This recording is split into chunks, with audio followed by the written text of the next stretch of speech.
Right now at 6 o'clock, the historic snow has been the story of the week for South Central, breaking multiple records, creating hazards for drivers. Since Monday, the Department of Public Safety says there are at least 42 reports of vehicles ending up in ditches or minor collisions.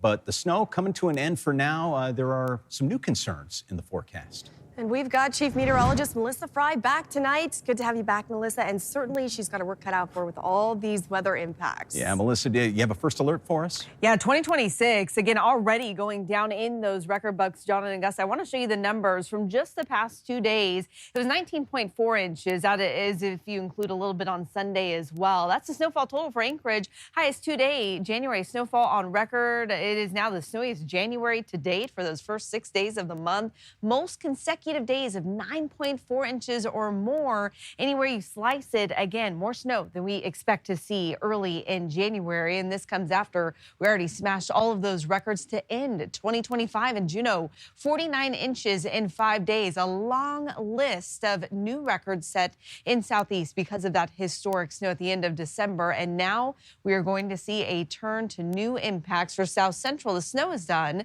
but extreme cold is setting in again. And for Southeast, with all of that snow still on the ground, we are now transitioning from snow to rain tomorrow through Saturday, moving from south to north. We're going to see those temperatures warming. Flood, avalanche, and landslide risks are climbing and will be high through the weekend. A long list of weather alerts tonight, from the extreme cold in southwest into the interior to the extreme cold in south central, and again, those flood risks in southeast. As for that cold weather advisory in south central, you need to be prepared for temperatures of 15 to 40 below tonight.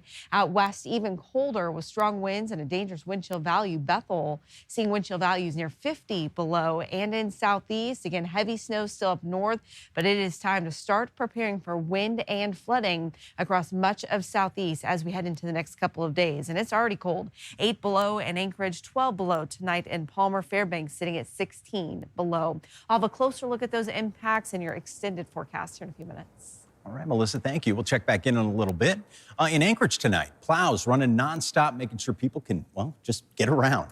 And as our Lauren Maxwell reports, many Anchorage residents are giving the city good grades when it comes to snow removal so far. Anchorage residents are still shoveling out from the winter storm. For some, it's a reminder of what happened 2 years ago. I was doing this every weekend. But unlike 2 years ago, when back-to-back storms left some neighborhoods unplowed for weeks, many say the city's response to this storm has been much better. My daughter goes to school on the other side of town, preschool, and the roads were great this morning getting all the way over there, so fantastic. Mayor Suzanne LaFrance, who campaigned on better snow removal, says her administration has made steady improvements. We convened a snow solutions team. We streamlined where to get information for the public as well, and stepped up transparency by adding GPS trackers. She says the city ordered new equipment with more on the way and raised pay for operators, so the department is now nearly fully staffed. Still, many Anchorage roads are serviced by the state. One resident told us she'd like to see those cleared a little faster. And I can appreciate the fact that the state needs to do the Glen and the Seward Highway and get those cleared. But, you know, out here on West Diamond, it hasn't been plowed. The state says it's starting to hit those smaller roads now, while the city is concentrating on Anchorage neighborhoods. Lauren Maxwell, Alaska's news source. Well, the city says it could take another 4 days before all Anchorage neighborhoods are plowed, and they are reminding people, if possible, try not to park on the street. And while Anchorage moves past the snow for now and prepares for the cold, as Melissa said, Juneau is under high alerts for their next storm. And this all comes as local and state disaster declarations are issued for the last storm. All right, Joe Allgood, he joins us now in the newsroom with the latest from the capital city. That's right. Assistance from the declaration could definitely be useful, as Juneau is still digging out after being buried in snow in December. And with rain on the way, there might be some new concern. The weight of all that snow was enough to sink boats and cave in roofs in the state capitol, and officials say they're still assessing and clearing those roofs of snow. It's an effort that's taking weeks. The disaster declaration now opens up state funding to assist in restoring and repairing public infrastructure that might have been damaged. As we anticipate heavy rain by the end of the week, there is potential for landslides or avalanches, but right now, no evacuation orders have been issued at this time.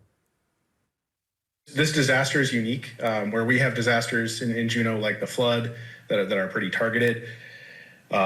This one has really impacted all of us, and I think all of us are tired personally and professionally, and on the way to getting through this.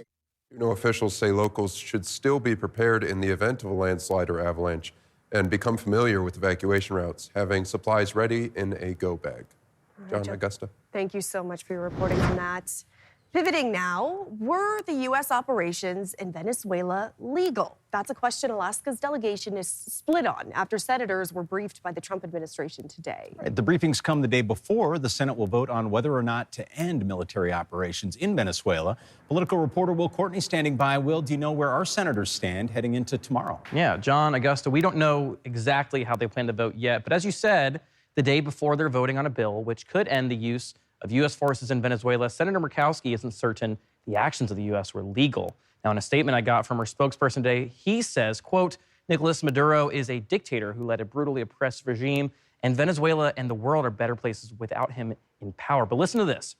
Her spokesperson says, quote, while she continues to question the legal and policy framework that led to the military operation, the bigger question now is what happens next. And that what happens next is significant because this is the message she's sending the day before the Senate will vote on ending the U.S. military operations in Venezuela. That's what the bill's author, Senator Tim Kaine, said today. The administration argues its arrest of Maduro was a law enforcement operation, but some lawmakers say it violated the Constitution. We heard on the Senate floor today, Kentucky Republican Rand Paul say the administration's actions were an act of war, which Congress would have needed to approve. Apparently this attack's been under planning for 3 or 4 months, and so there's plenty of time to ask Congress's permission. I think it's disdainful, but I don't think he's the first president to do it. And Representative Nick Begich's spokesperson tells me he was also briefed by the administration today. Now, in a statement from the congressman, he says he left the briefing convinced U.S. actions were, quote, necessary, time-dependent, and justified. The Senate is scheduled to vote on the bill at 11 a.m. in D.C. or 7 a.m. in Alaska. John, Augusta. All right, Will Courtney, thank you very much. And tonight, the investigative team examines a series of crimes over the past 10 weeks in the Fairbanks North Pole area. This includes deadly shootings and chases. We've got our investigative reporter Johnson Kuhn updating us after asking interior leaders what's going on. Johnson. That's right. From Fairbanks mayor to law enforcement, they say 8 recent violent crimes impacting the interior since October are not connected or an indication of a larger issue. Mayor Mindy O'Neill, FPD's deputy police chief, and state troopers each called the series of crimes unfortunate coincidences.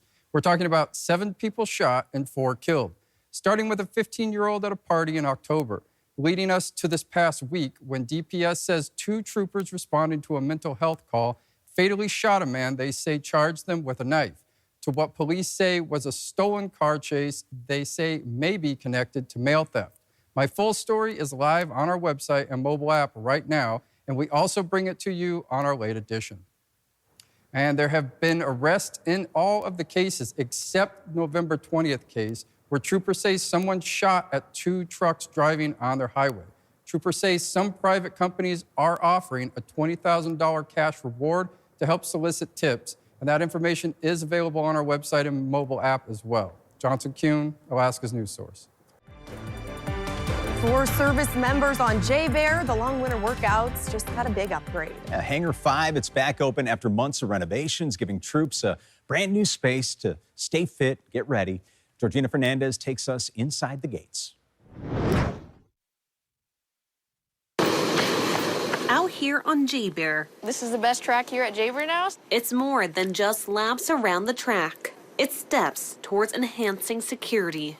We want to make sure that we're sending our warfighters, downrange, fit and able to come home and stay healthy. This newly renovated Hangar 5 fitness facility, part of the equation on base, after reopening last month, following an over 8-month, $5 million renovation project. Each time we complete a project like this, it's just a small step forward in improving, an old historic facility like this. And we've kind of expanded and tailored more into focusing on, the lethality and readiness mission of today.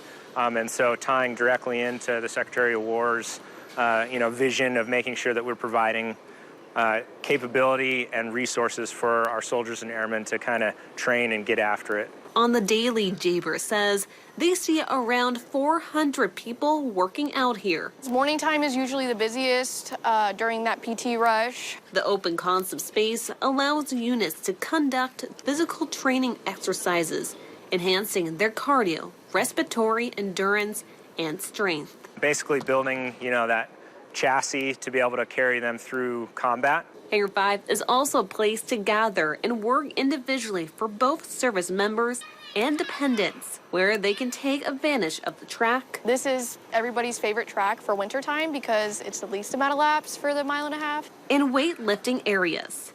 And this is just the beginning.